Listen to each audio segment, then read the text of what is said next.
সাইয়েদনা ওমর ফারুক রাদিয়াল্লাহু আনহু নিজেই তিনি নিয়োগ দিলেন, হিমসের গভর্নর করে এবার পাঠালেন সাঈদ বিন আমির রাদিয়াল্লাহু তাআলা আনহুকে পাঠিয়ে বলেন, সাঈদ, এই হিমসের এলাকার লোকজনগুলো খুব ভালো মানুষ, এদের তুমি সেবা করো, তোমাকে গভর্নর বানায় দিলাম। গভর্নরের মতো গুরুত্বপূর্ণ পদে তাকে সমাসীন করে পাঠিয়ে দেওয়া হলো।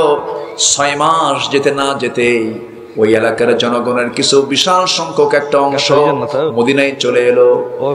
কেন্দ্র সরকারের কাছে এসে খলিফা ওমরের সামনে এসে নালিশ দিতেছেন। সবাই বলতেছে, আমিরুল মুমিনিন এমন একজন গভর্নর নিয়োগ দিয়েছেন যার মধ্যে আমরা চারটা বড় অপরাধ দেখেছি। এই 4টি বড় অপরাধ, 4টি বড় দোষ আমরা তার মধ্যে খুঁজে পেয়েছি। দয়া করে আপনি এই গভর্নরকে চেঞ্জ করে নতুন গভর্নর দিয়ে দেন। সাইয়েদনা ওমর ফারুক মনে মনে চিন্তা করলেন, হানি এত বড় পরহেজগার সাঈদ, তার বিরুদ্ধে রিপোর্টগুলো কি কি শুনিত, বলো তোমরা কি কি রিপোর্ট নিয়ে এসেছো।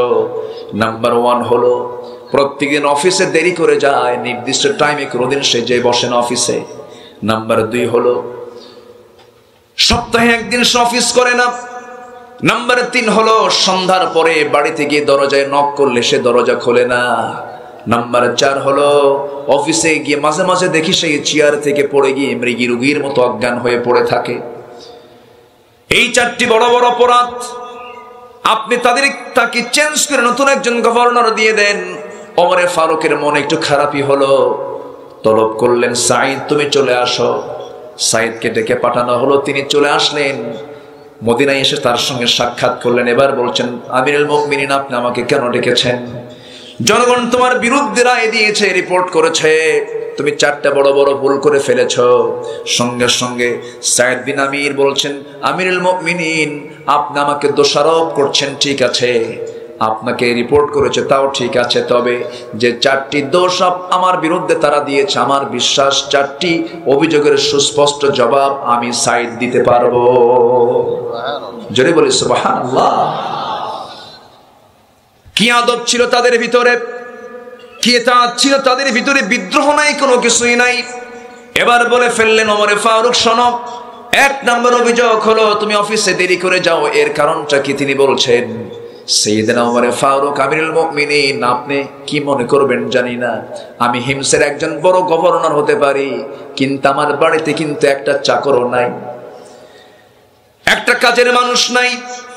আমার অনেকগুলো সন্তান দিয়ে আল্লাহ পাক আমাকে দান করেছেন। আমার বউ রান্না বান্না, বাচ্চাদের খাওয়া দাওয়া, এরপরে কাপড় চোপড় ধোয়া, এই সমস্ত কাজ করতে গেলে সে একা করতে গিয়ে হিমশিম খেয়ে যায়, সে একা সম্পূর্ণ করতে পারে না। এই জন্য আমি প্রত্যেকদিন সকালবেলা আমার বউকে আমি সহযোগিতা করি, রান্না বান্নায় কাজে আগায় দেই, কাপড় চোপড় ধোয়ার কাজে আগায় দেই। এগুলো করতে গিয়ে আমার একটু দেরি হয়ে যায়, অফিসে আসতে আমার বিলম্ব এই কারণে হয়। সাইয়েদনা ওমর ফারুক মনে মনে চিন্তা করছেন, আরে আমি কোন লোকটাকে দোষী সাব্যস্ত করতে চাচ্ছি, আমি কাকে দোষী সাব্যস্ত করতে চাই।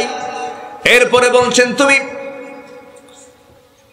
নাম্বার 2 তোমার বিরুদ্ধে অভিযোগ হলো সপ্তাহে তুমি একদিন আসো না, এর কারণটাকে? তিনি বলছেন, আমিরুল মুমিনিন আপনি আমার খলিফাতুল মুসলিমিন, আল্লাহর কসম করে বলি, আমাকে সামনে যে পোশাকে আপনি দেখতে পেতেছেন, এই একটা মাত্র পোশাক ছাড়া আমার বাড়িতে আর দ্বিতীয় কোনো পোশাক আমার গায়ের নাই। জোরে করুন সুবহানাল্লাহ। একজন গভর্নরের পোশাক কয়টা? একটা পোশাক। আমিরুল মুমিনিন আপনিও যেমন সিম্পল জীবন গ্রহণ করেন, আমিও সিম্পল জীবন গ্রহণ করি। আমার একটা কাপড়, এক কাপড়ে আমার সময় চলে যায় 6টা দিন। এই কাপড়টা বারবার ঘুরে ফিরে পরে শুক্রবার যখন সকাল বেলা হয়ে যায় আর কাপড়টা পরা যায় না।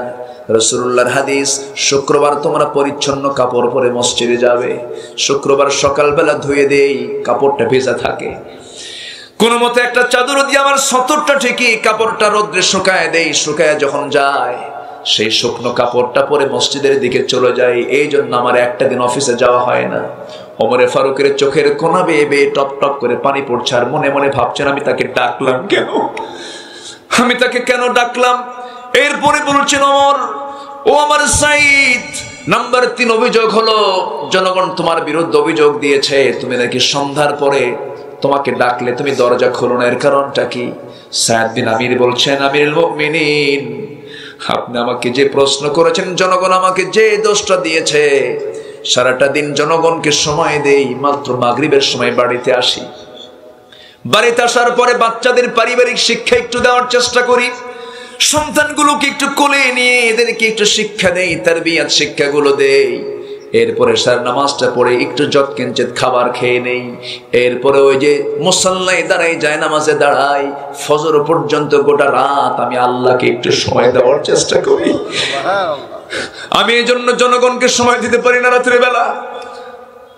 সাইয়েদনা ওমর ফারুক মনে মনে চিন্তা করছে, না হারে আমি কেন প্রশ্ন করতেছি। এবার বলতেছে, ওরে ওরে সাইদ, নাম্বার 4 অভিযোগ হলো তুমি মাঝে মাঝে মৃগী রোগীর মতো অজ্ঞান হয়ে চেয়ার থেকে পড়ে থাকো, মাটিতে পাগল হয়ে যাও। এর কারণটা কি? এরকম করে অফিস চলে নাকি? সঙ্গে সঙ্গে সাইয়েদ বলছেন, আমিরুল মুমিনিন, আমি যে কারণে অজ্ঞান হয়ে যাই, আপনি যদি সেই দৃশ্য দেখতেন আপনি অজ্ঞান হয়ে যেতেন। আমার ভাই আপনার সাথে একসঙ্গেই ছিল, আমি তখন কাফের ছিলাম। আমাদের এক ভাই খোবাইব মদিনায় হিজরত করে চলে যায়, আমরা তাকে মদিনার উপকণ্ঠ থেকে ধরে নিয়ে অপহরণ করে নিয়ে চলে আসি, মক্কার জেলখানায় রেখে দেই। মারতে মারতে পিঠের চামড়া তুলে ফেলে দিলাম, ইসলাম ছাড়ে না। শেষ পর্যন্ত বললাম, খোবাইব রে, ইসলাম ছাড়বি না, তোর খাবার বন্ধ করে দিলাম। খাবারটা বন্ধ হয়ে গেল। আমি তার দায়িত্বে ছিলাম, আমি তার টেক কেয়ার করেছি, আমি নিজের চোখে দেখেছি খোবাইবকে খাবার বন্ধ করলে কি হবে। শেষ রাতের দিকে দেখতাম খোবাইব আল্লাহর কালাম তেলাওয়াত করে, আর তার সামনে কে যেন জান্নাতের আঙ্গুরের ছড়া ঝুরাইয়া রাখে। একটা করে আঙ্গুরের ছড়া তিনি খান, আল্লাহর কালাম তেলাওয়াত করেন। শেষ পর্যন্ত খোবাইব 2 মাস চলে গেল, খাবার বন্ধ। কিন্তু খোবাইবের খাবার বন্ধ হলে হবে কি?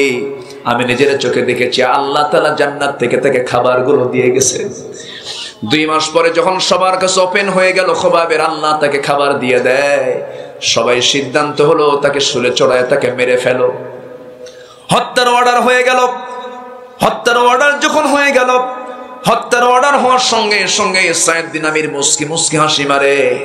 সবাই মিলে বলল, ও খোবাইব রে, ওরে খোবাইব, মৃত্যুর অর্ডার হয়ে যাচ্ছে, তোমার অন্তিম ইচ্ছাটা কি বলো? সঙ্গে সঙ্গে খোবাইব বলছেন, তোমরা আমাকে দুনিয়া থেকে বিদায় করবে, এতে আমার কোনো দুঃখ নাই। অন্তিম ইচ্ছাটা পূরণ করতে যদি আমার চাও, তোমরা পরিবারের সঙ্গে দেখা করার কোনো সাক্ষাতের দরকার নাই। কোন দুনিয়ার কোন ব্যক্তির সঙ্গে আমি সাক্ষাৎ করতে চাই না। অল্প একটু সময় যদি তোমরা আমাকে দিয়ে দাও, মৃত্যুর পূর্বে ওযু বানাবো, ওযুর পানি দিবা, আর নামাজে 2 রাকাত একটু আল্লাহর কাছে চেয়ে নেব। ওযুর পানি দেওয়া হলো, ওযু বানালেন, নামাজে দাঁড়ায় গেলেন। প্রথম রাকাত খুব আস্তে আস্তে তেলাওয়াত করছিলেন, চোখের পানি ফেলে ফেলে কাঁদতেছিলেন, জীবনের শেষ নামাজ। দ্বিতীয় রাকাতে মনে মনে চিন্তা করলেন, নামাজটা যদি লম্বা করি, কাফের মুশরিকরা মনে করতে পারে খোবাইব বুঝে মৃত্যুর ভয়ে নামাজটা লম্বা করছে। নামাজটা তাড়াতাড়ি করে শেষ করলেন। দ্বিতীয় বৈঠকে সালাম ফিরেই তিনি হাত দুটো উঁচু করে বলছেন, আল্লাহ তাআলা, 2 মাস 3 মাস ধরে আমি আর রাসূলের চেহারা দেখতে পাই না, নবীজিকে দেখতে পাই না। হেতু আল্লাহ, তোমার কাছে প্রার্থনা করছি, আমি যদি শহীদ হয়ে যাই, আমি যদি মরে যাই, আমার বিদায়ী সালামটা তুমি আল্লাহ আমার নবীর দরবারে পৌঁছায়া দিও। আমিরুল মুমিনিন খোবাইব এমন করে দোয়া করলো। দোয়া করার পর আমরা খোবাইবকে ধরলাম না। খোবাইব নিজেই মোনাজাত শেষ করে দাঁড়ায় গিয়ে বলছে, তোমরা শুলে চড়ায় মারবে কোন জায়গায়, প্লেসটা কোথায়, অমুক জায়গায়। সে একা একা দৌড়ে দৌড়ে যে আমরা তাকে ধরলাম না, সে দৌড়ে দৌড়ে যাচ্ছে। সবাই মিলে বললাম, খোবাইব রে, দৌড়া দৌড়া, তুমি মরার জন্য যাও, তোমার কি মৃত্যুর ভয় হয় না? খোবাইব বলছে, আমি দৌড়া দৌড়ে শুলের দিকে যাচ্ছি না, ফাঁসির মঞ্চের দিকে যাচ্ছি না, আমি যাচ্ছি আল্লাহর দেখানো 8টা জান্নাতের দিকে। জোরে কোন সুবহানাল্লাহ। দৌড়ে দৌড়ে চলে গেলেন। যাওয়ার পরে 2জন মিলে 2 হাত দড়িতে বেঁধে ফেললো, 2 পা বেঁধে ফেললো। সামনে একজন দাঁড়িয়ে বলছে, খোবাইব রে, এই জায়গায় তোকে না বসায়া দিয়ে যদি মুহাম্মদকে চড়াইয়া দিতাম কতই না ভালো হতো। এমন খেপে গেলেন, মুখের মধ্যে কয়েক মিনিট ধরে থুতুগুলো জমায়া জমায়া নিয়া ওই ব্যক্তির মুখ বরাবর থুতু নিক্ষেপ করে বলছেন, আল্লাহর কসম, আমার চোখের সামনে আমার নবীর একটা পশম ছিঁড়বে যে আমি তাকে হালে ছেড়ে দেব না। জোরে কোন আল্লাহ।